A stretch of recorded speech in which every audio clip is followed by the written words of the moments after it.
भैया के सोहरा में लागो हो, छोड़ी जीजा बोलावे।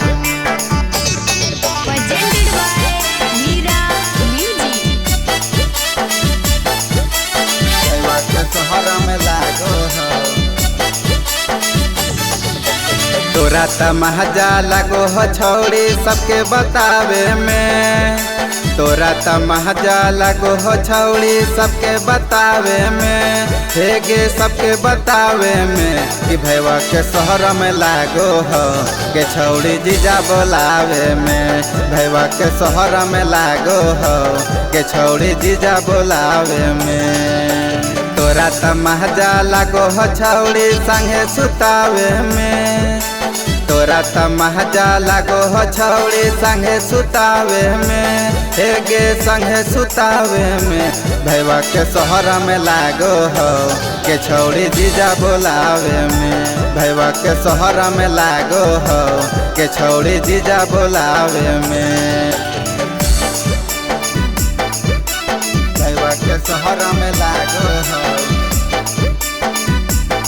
छौड़ी जीजा बोलावे में।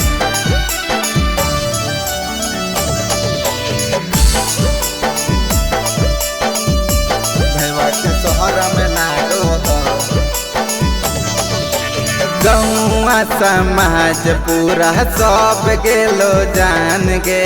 मैया बाबू दमाद हमारा लेला कछौड़ी महान गे, लेला कछगे महान गे। गौआ समाज पूरा सब गेलो जान गे। मैया बाबू दमाद हमारा लेला कछौड़ी महान गे। सलवा के कौची दियोगे छौड़ी ओकरा मनावे में। सलवा के कौची दियोगे छौड़ी ओकरा मनावे में। हे गे ओकरा मनावे में भैया के शहर में लागो हो के छौड़ी जीजा बोलावे में।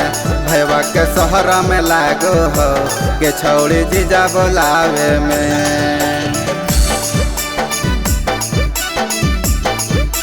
भैया के शहर में लागो हो,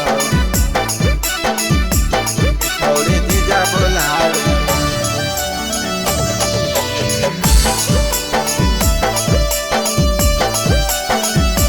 भैया के शहर में लागो हो, बहिनी तोर मिलौ जब जब कहो जीजा जीजा गे।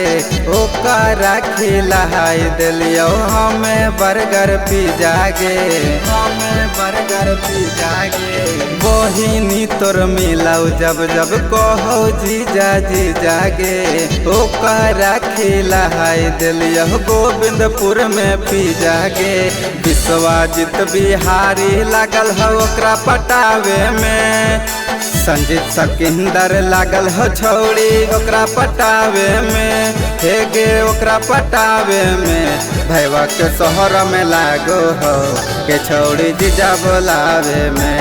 भैया के शहर में लागो हो के छौड़ी जीजा बोलावे में। अरे बहिन डरवा जीजा बोलाई मी बता दे।